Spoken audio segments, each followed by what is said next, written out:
Hello guys, सबसे पहले welcome to Indian express सत्ता। Thank you so thank much. जानना चाहूंगी आप तीनों का इसमें क्या किरदार है, पूरा आपने किरदार के बारे में बताया और ये सपना की छलांग है, ये एग्जैक्टली किस तरीके की छलांग है, क्या कुछ प्लान है? Why don't you start?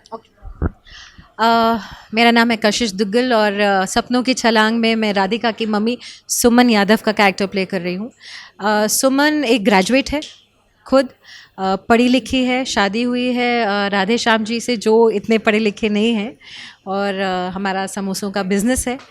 सुमन खुद टीचर बनना चाहती थी, जो वो नहीं बन पाई हालात की वजह से। उसकी शादी हो गई, फिर बच्चे हो गए और वो अपनी जिम्मेदारियों में घिर के रह गई। तो खुश है अपने परिवार में, लेकिन कहीं ना कहीं ये मलाल है कि उसके हस्बैंड ने शायद उसकी इस इच्छा को इग्नोर कर दिया है कहीं ना कहीं, क्योंकि उसने ये जताया है अपने हस्बैंड से कि वो एक टीचर बनना चाहती है। अब उसकी बेटी एक इंजीनियर बन चुकी है और वो उसके अपने सपने हैं, वो कुछ बड़ा करना चाहती है, वो घर के लिए करना चाहती है। उसकी पहली प्रायोरिटी है उसका घर, उसका परिवार, वो सबके लिए कुछ करना चाहती है। घर का बेटा बन के है वो बेटी, और ये बताना चाहती है कि बेटी भी कर सकती है। Why she has to become a बेटा? बेटी भी वही सब कर सकती है जो एक बेटा कर सकता है। और इसमें राधिका के हर जर्नी में, हर फैसले में वो जहाँ सही है, उसकी माँ उसके साथ खड़ी है और उसको पुश करती है that she can do it. आप जब तक ट्राई नहीं करेंगे आप सफल नहीं होंगे। अगर आपने कोशिश ही नहीं की अपने परिवार के सामने ये बात रखने की कि मैं ये करना चाहती हूँ, वो नहीं समझेंगे। तो आई थिंक ये छलांग है सभी के सपनों की अपने अपने तरीके में, और सभी का कैरेक्टर हमारे शो में बहुत यूनिक है। आई थिंक राधे जी अपने बारे में बताएंगे। जी, नमस्कार। मेरा नाम संजीव जोटंगिया है और मैं इस शो में राधे श्याम यादव का किरदार निभा रहा हूँ। तो राधे श्याम यादव जो है बेसिकली बहुत ही एक छोटे गांव से पहले बिलोंग कर रहे हैं और वो पले बढ़े हैं गांव में, इस मानसिकता के साथ के लड़के जो हैं वो परिवार की धरोहर होते हैं और बेटियां जो है वो पराया धन होती है।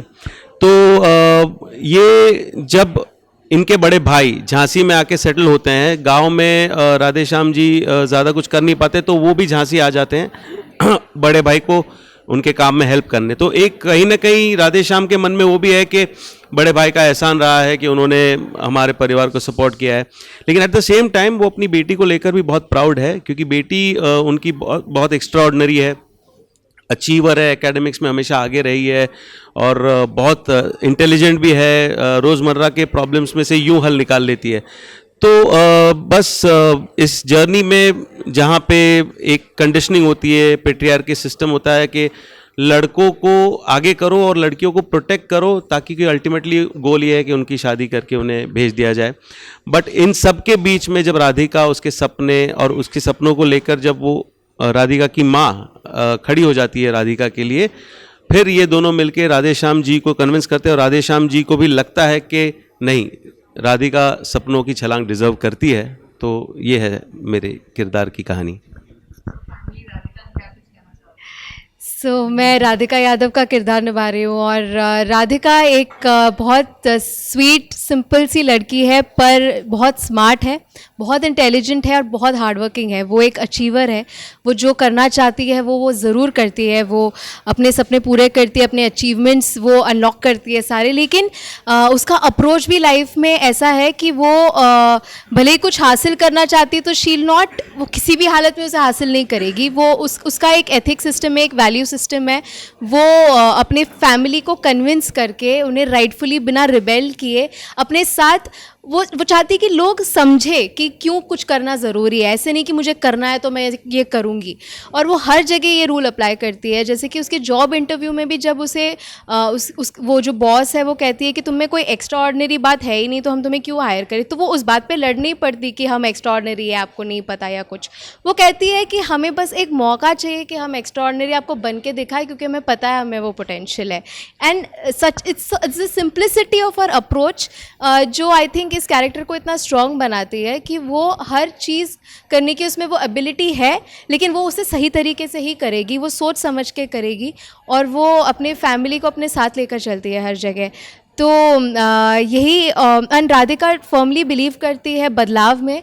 वो चाहती है कि वो जानती है कि चेंज से ही ग्रोथ होती है, प्रोग्रेस करता है इंसान आगे, लेकिन अपने रूट्स को बिना छोड़ के चेंज कर पाना नए शहर में, ये सफ़र कैसा रहेगा, I think that is what we are waiting to watch. Exactly, कहीं ना कहीं ये काफी रिलेटेबल है। आपकी कहानी नहीं, हर अगर बात करें तो छोटे शहर हो गए या गाँव से हो गया, लोग वहाँ से पढ़ाई करके यही सोचते हैं कि हम शहर जाएंगे, वहाँ नौकरी करेंगे, वहाँ पैसे कमाएंगे और घर भेजेंगे। या तो कितना आप लोगों की लाइफ से ये जुड़ा हुआ है, कितना रिलेटेबल लगता है, और क्या आप लोगों के भी ऐसे स्ट्रगल है, ऐसे इनिशियल की बात करें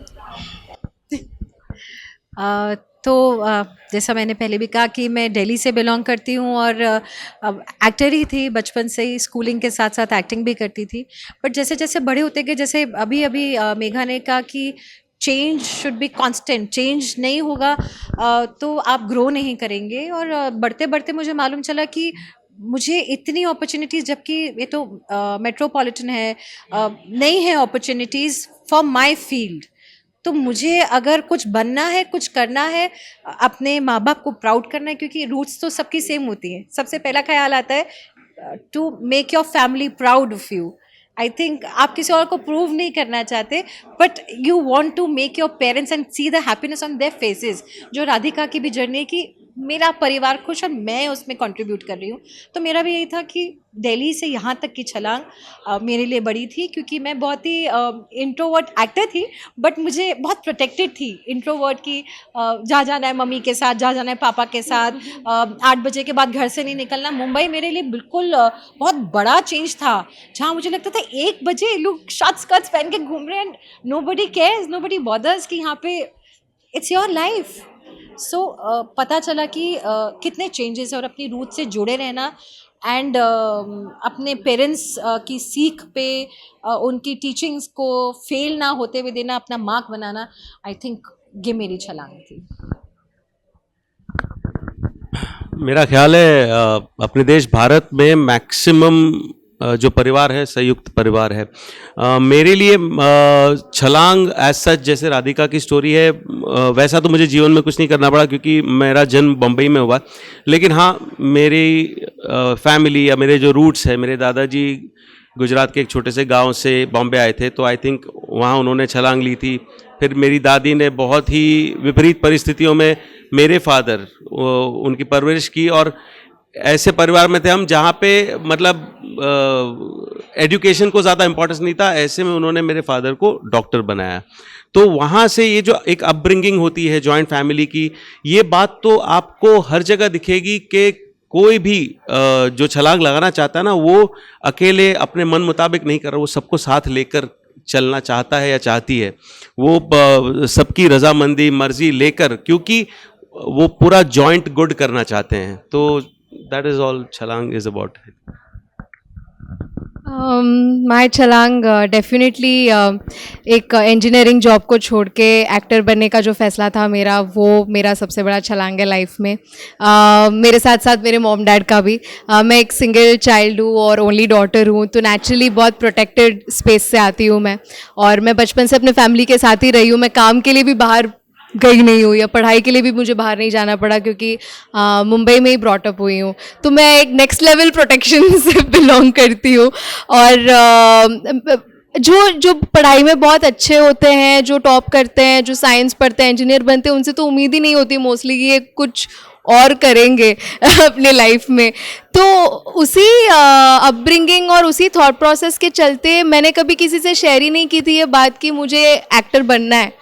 हालांकि मैं डांस ट्रेनिंग लेती थी, लेकिन हर कोई उसे एज अ हॉबी देखता था। मैं नहीं देखती थी उसे एज अ हॉबी। मेरे लिए बहुत स्पेशल था वो, मेरा मोस्ट फेवरेट स्पेस था डांस करना। I think I am the happiest when I dance, when I perform. तो पर वो मेरा सीक्रेट था, मैंने कभी किसी से शेयर नहीं की कि मुझे परफॉर्मिंग आर्ट्स में कुछ करना है, एंड सबको लगा बस हॉबी है। और बाद में चल के जब मैं अपना इंजीनियरिंग जॉब कर रही थी और मेरा 9 to 5 वाला पैटर्न चल ही रहा था, तो मुझे रियलाइज़ हुआ कि अगर मैंने अपने पैशन को फॉलो नहीं किया तो शायद बहुत रिग्रेट हो सकता है। और 9 to 5 छोड़ के 9 to 9 करने का सोचा मैंने। तो आई थिंक मेरे लिए वही एक छलांग है, और वो प्रोसेस लोगों को एक्सेप्ट करवा पाना मेरे आसपास कि इवन दो मैं टॉपर हूँ या मैं बहुत अच्छी हूँ एकेडमिक्स में, इसका मतलब ये नहीं कि मैं कुछ और परस्यू नहीं कर सकती हूँ. इनफैक्ट हर फील्ड में दिमाग की ज़रूरत होती है, मेहनत की ज़रूरत होती है, एजुकेशन की ज़रूरत होती है. आप चाहे किसी भी फील्ड में रहो, education never goes waste. So I think ये लाइंस जो हम हर चीज़ में ब्लैक एंड वाइट करते हैं वो ज़रूरी नहीं है. I think everyone has their own individual journey, और हमें वो ही करना चाहिए जो हमारे लिए सही है. सो मेरे लिए यही सबसे बड़ा छलांग रहा है मेरे लिए. Exactly, मेघा, अगर बात करें तो सोशल मीडिया पे भी आपकी वीडियो काफी वायरल हुआ है. बहुत क्लोज एक्सपीरियंस था वो. बहुत आप इमेजिन कर सकते हैं, अगर आपका एक नया शो है, मेरा नया शो था, मेरा पहला दिन था शूटिंग का, और मेरा पहला शॉट लगा था, इंट्रोडक्शन सीन शूट हो रहा था, और वो एक्सीडेंट हुआ. एंड वहाँ पे तो मैं पता नहीं क्यों मैं हंसने लगी. First of all after that happened I was laughing and everyone was shocked, like are you okay, are you okay. Like yeah I am fine, and I just went to the room, and once I went to the room I realised I was shaking. And the producer, very sweet lady Rupali ma'am, she came and met me, she put a Ganpati in my room and she like, let there be blessings with you, and maybe something bad was about to happen, पर वो टल गया. But yeah, that was some experience. I didn't put it during the show because I didn't want to draw too much attention towards it, but after it was over and the year was ending, so I thought let's just wrap up the year with that crazy experience that I had. So I absolutely didn't intend for it to go viral or something, but yeah, that happened. So Exactly, last में क्या कुछ message देना चाहते हो audience and fan को? What is the USP का video ना कहाँ आगे देखो? आप इस शो की यूएसपी यही है कि इसकी कहानी ऐसी है कि कोई ऐसा इंसान नहीं है इस देश में जो इससे रिलेट नहीं कर पाएगा.